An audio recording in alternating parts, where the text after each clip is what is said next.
భవాని లోకాల నేలే ఓంకార రూపమమ్మా తల్లి మహిమల్ని చూపవమ్మా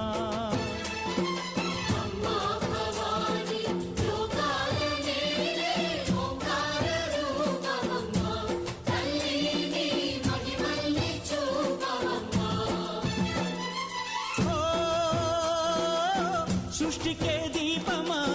శక్తికే మూలమా సింహరథమే నీదమ్మా